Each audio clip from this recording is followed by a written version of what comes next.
The legacy news outlets like CNN, MS Now/MSNBC, so accustomed to controlling everything, and that includes ABC, CBS, and NBC News. But now they're being disabused of the belief they can gatekeep the narrative anymore.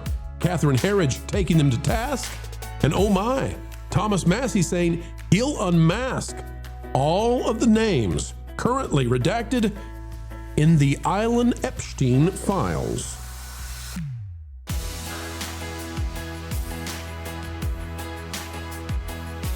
Hello folks, and welcome to a spicy one here on the Pro Channel.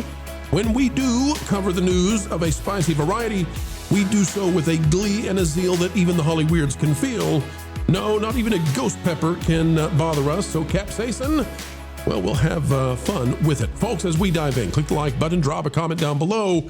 We'll explain why everything is changing in real time and not in slow-mo. Well, we've got a new CBS scandal, and it is breaking right now, ladies and gentlemen. It says breaking, which is appropriate since it's breaking. In a bombshell revelation, CBS investigative journalist Catherine Herridge has gone public with explosive allegations. CBS executives deliberately buried the Biden laptop story and ordered her to wait until after the 2022 midterms to help the Democratic Party. Here is Catherine Herridge and what she says happened under CBS. Folks, take a guess as to why they might have done it. Story about the Hunter Biden laptop after the midterm elections in 2022. We commissioned a forensic review. I got a copy of the laptop data. I have it here still. I went to a lot of effort to get the cleanest copy of the laptop data, the same data that was provided to the FBI, because I didn't want to have any professional journalistic risk for CBS News. I wanted this thing to be totally locked down. When we did the story, we did it after the midterms. I argued against that because it was ready before the midterms. And my training is that you should always do the story when it's ready to go. You should not be dictated by the political cycle. All right, Lou, so we've got a pretty spicy allegation there coming out of CBS News. A little too late, though, I would say, to do much about this one. But it is a reminder that people like Barry Weiss are needed at CBS now to get things back under control. Well, and it's a reminder that a lot of those people who made that decision are still there. Well, and look, I mean, she was making all of these same claims on her way out the door. This professional presentation is months after she's already confirmed all of this. This is a big problem. They stole her entire office from what I remember correctly. Is that right, Lou? Yeah, that's right. That's right. They cleared it all out. They went through all of her notes, all of her private personal stuff. Jeez. Now, guys, this is an example of the legacy media attempting to bury things, and they were successful. They were successful for a long time because they had the gatekeeping system in place. I brought in Catherine Herridge to talk about this and Hunter Biden, all that kind of deal, to get to this. The system is now breaking down, and I don't know what's going to happen with Thomas Massie, but we're going to play this out of CNN. And I'm just here to tell you, the gatekeeping is over, and this is going to get real hot, real fast in ways that blow everything out of the water. Derek Evans, Thomas Massie, says he's prepared to invoke the nuclear option if the DOJ won't unredact the island client names. He warns that if Pam Bondi's Justice Department refuses to release them, he'll read the names publicly himself. So Catherine Herridge, we'll play this clip in just a second, but Catherine Herridge says CBS was able to squelch the report that would have changed an election regarding the laptop. Now, fast forward to today with X and Elon Musk having bought it and free speech winning, at least for now. And we've got a member of Congress saying, I'm going to read the names of the biggest corruption scandal, the biggest collaboration of criminal activity ever. I'm going to read the names even if I'm not allowed to. I don't know what happens to the man. And I think that there might be, riots if they tried to punish him for doing it. Here's the clip from CNN. I'm ready to do that if the victims want me to. They believe that the best way to get justice is to force the DOJ to release these names. I've already read one name in a committee with the FBI director there. That's Jeff Staley. And again, he may or may not be guilty, but he's been accused by these victims, the lawyer tells me. And there are other names. I don't have them in my possession, but if the victims want to give them to me, I've expressed that I'm willing to do that. But again, the best way is to force the DOJ to release those names on those 302 forms. All right. Boys and girls, here's the topic for today. It looks to me like there is an entirely new shift in the air. I think Massie has figured out that the people want to know, and they're not going to settle anymore. I think the stuff coming out from Catherine Herridge shows just what an effort was made to manipulate and control all of the narratives, all of the truth that was fed to the American people. And if there's one thing I think unites a large swath of voters across America right now, they want to be told the truth now. They don't want to be sugar-fed a bunch of nonsense and lies. And it's about to get extremely wild out there. I don't know how the cable news channels are going to respond with this, but viewership could go through the roof. I just don't know that they want to report on who was behind this. And Hollywood could be totally freaking out at the idea that, hey, we can't get away with what we used to, like when CBS and NBC and ABC were under the same group. Now they're going to start calling out our names from the island, our names. Guys, what are they going to do next? Where is the freak out point? You mean we're not there yet? I think we are. It's freak out time. There's all kinds of danger here, though, because the issue is that nobody trusts the media, nobody trusts the government. So say Thomas Massie reads out a list of names that he's been given. Nobody's going to believe that that's the complete list. And then if they are forced to release the unredacted list, there's always going to be claims that there's more that hasn't been released. You can't prove a negative. And I think there may also be another additional concern here is that he referenced, which is people have been accused of being a client. That doesn't mean that they were a client. And so I'm wondering if he puts himself in some kind of civil jeopardy for defamation. I think he's got to be really careful about how he tries to do this. And he's not careful. He's a look at me, I'm a maverick kind of guy. Right. And so you have to kind of take everything with him a little bit cautiously. Totally agree. Totally agree. But the point here, guys, is that I think we're reaching the threshold where the media can no longer control what happens in terms of what gets out there. And I think that a lot of elite people, both in entertainment and politics, they're about to take serious heat, from Bill Gates to the Royals to the Clintons. That's honestly the thing I would be looking at, because right now it's collapsing the UK government as we speak. And so that's true. And Americans aren't really noticing that. For whatever reason, that's not making head.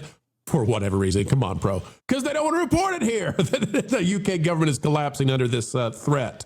Well, okay. So in look, the political mind in me, the guy that's a strategist is trying to get somebody elected.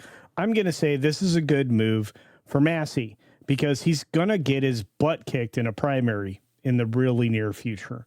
And because that's what this is all about. He needs to get a win here.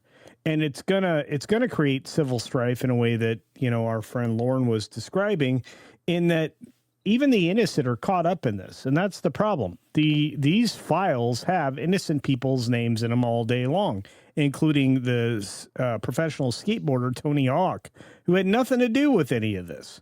Right. So when you look at this kind of a headline, you look at the kind of coverage that these things are getting, you need to understand that not everybody mentioned is mentioned in direct attachment to this guy and his bad deeds.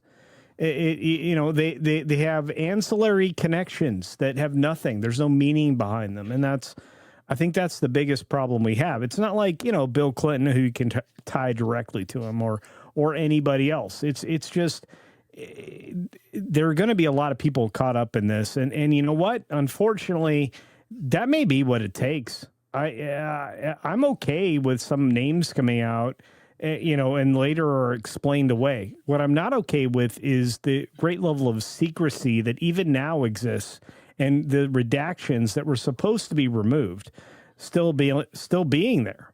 Well, now to your point, Culture, to your point, CNBC reporting this, this is how they play the game. Now, CNBC is not partaking in that, but you've heard over and over that the Orange Godzilla is all over the Epstein files. He is, as an informer. Right. Well, here's what it says. CNBC is now reporting that before anybody knew what was going on with Epstein, at least in the public, Trump bashed him to the Palm Beach police during the first investigation and called Maxwell evil. Evil. Yeah. So there you go. That's what he apparently thought of them behind the scenes. And by the way, have you noticed that she has suddenly decided to take the fifth again? Oh, yeah, well. They came to her for new stuff, and so there's obviously more to expose her to jeopardy, is my point. But look, all of this, horrible as it is, scandalous as it is, whether it's the laptop, whether it's Epstein, is in the past. The issue, to me, beyond, yes, we should throw bad guys in jail. Yes, we should prosecute, no doubt. Polls have proven that if that laptop had been adjudicated as real, it would have swayed the election. Oh, yeah, by miles. You've got these records that they confiscated in Fulton County, Georgia, about illicit and illegal voting. Hundreds You've got of the whole thousands. issue of the machines and whether they were altered. My point is, what does it do for us now? Nothing. What it does, no. What it does is make people more and more and more interested in getting things like the SAVE Act through to force voter photo ID and get illegals out of the ballot box. And every one of these stories is pushing that further towards a reality, and it can't come too soon. As far as That is true. And also, what's at stake when it comes to that voter ID thing? Well, let's remember how the system worked when Catherine Herridge is describing what went on, okay? Let's remember how the system worked when we weren't allowed to know what was going on with the island. The way the system worked was, if Catherine Herridge had come out 5 years ago and said these things, it would have been removed from X. She would have been deplatformed. ABC, NBC, CBS would have refused to report on it, and that's it. And then you go on. And you have to, where you could have found this online would have been few and far between. But that has all changed. And I think, by the way, that's why the EU is so furious with Elon. That's why they're going after him, is because as long as he's holding on to X, these stories go on to survive and affect places. The UK government falling apart over all of this. It's why the Because of Europeans X. are going after Elon, too. Yes. Well, look, politics in this country has become a full contact sport. We're starting to see that at various levels. I'll even suggest that if the family isn't guilty in the Nancy Guthrie situation, that's a political situation, and it's driven by cartel problems here in the United States and in the desert Southwest. But let's step away from that and talk about the fact that, you're starting to see people go after other people's families. People want to remove the masks from the ICE agents because they want to be able to identify them to go after their families. That's a problem. And that's not the kind of political pathway we want to follow, because it leads into banana republics and other issues. People should not be engaged in this way in politics, and the fact that they only engage the emotional side or core of their brain, when you only light up one area and it's all a reactive mind problem, we have bigger problems. And that's the problem with what's happening in this country, the divisive nature of the presentation and the lack of consistent, honest information. People are incapable of accepting that, oh, wow, somebody I held, as an idol in my mind is the bad guy. And that's going to be something a lot of people are going to have to come to, they're going to have to come to be okay with, because you're about to be presented with a whole cadre of evidence that maybe some of the people you held in highest regard were the bad guys here. Culture, are you going to tell the folks out there that Reese Witherspoon is not who they might wish her to be? Is that what you're trying to say? Oh, well, do you want me to go down that road? I'll be happy to do Culture. it. We love Reese. She's America's sweetheart. Except that she stole a bunch of people's books. She's Meg Ryan 2.0. Don't do it, Culture. No. If you're gonna present, if you're gonna present your book on my show, I'm gonna own the rights to distribute your book, which means I'm gonna take a healthy chunk out of what you could have made if you didn't make this deal with me to put it out in public. Why did you do that to me? You just made me call out Reese. Culture, I'm sorry. It's all your fault. It was a hard breakup for you too, and all your fault. I know. I hope you can amend one day. I'm good. Fences, they can be mended. I'm just not going to write potatoes. I'm not going to write another book for her. I'm just going to tell you I am. I know. You want more. You want more of the Pro Channel, folks, but we've got to head out the door for this video. But fret not yet, for more content is yet on the way. 3 times a day, thrice as nice, right here on the Pro Channel. Oh, what's that you say? You want more than that? Fine, we'll do 4. 4 videos. Well, yeah, that's happening. Folks, as you get ready to go, consider clicking the like button for us. It is a huge help. Also, like, share, subscribe, and click it to the algorithms. It is the notification bell. We would also love it if you could drop on down and give us a comment. We love hearing from you. And although we can't respond to every single comment, we often are reading them indeed. Folks, we would encourage you to consider subscribing to our partner channels, that Park Place, that Game Place, and that Pod Place. We love them all. We think you might too. Until the next time we have the joy of joining with you, keep learning, keep growing, and keep having fun.